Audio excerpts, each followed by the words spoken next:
I teach at an elementary school in South Korea, and I'm amazed at how the kids laugh at a blackface like white folks laughed at blackface back in Jim Crow days.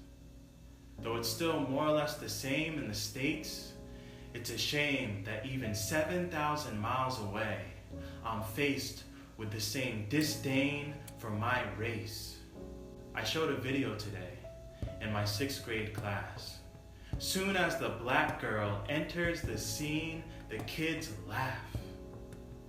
So I ask, what's so funny? Though I kind of knew what they'd say. A few students announced, she's ugly. She looks like Usain. Usain Bolt? Yeah, Jamaican, Olympic, runner.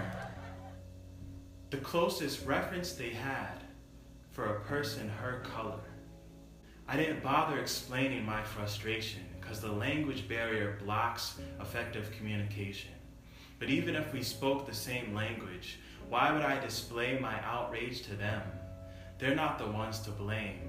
They don't know about slaves and black bodies that hanged.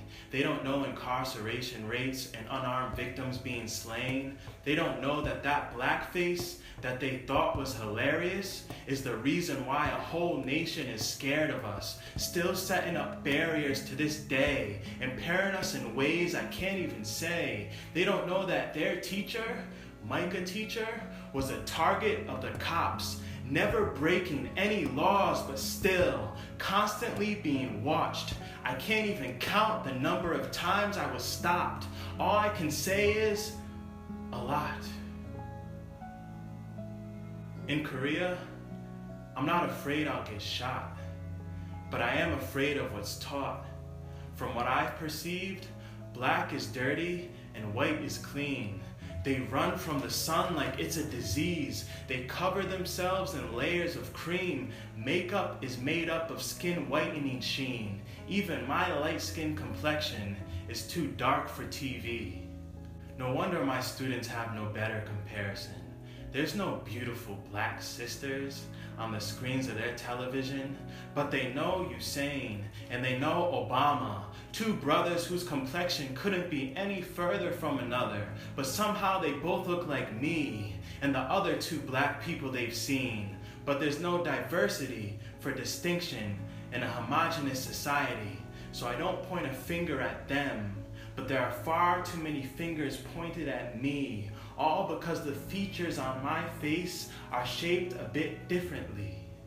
If I've learned anything about race while in a foreign country, I've learned that colonization is not just about land. It's a brand that's been marketed in places where Europeans never even touch sand. How else can you explain racial discrimination in a place with no clear race variations? It's the elephant in the room, I know. But even if these walls were colorless, this is what they'd show. Black is black, no matter the hue. It's not a color, it's a category for everyone beneath you. If your face doesn't fit the cookie cutter image that's constantly depicted in advertisement pictures, then you don't make the cut. You're black and you're just not pretty enough. So be funny, be athletic, hell, even be criminal. But if you're a black girl, like the one in that classroom video, don't you dare be beautiful.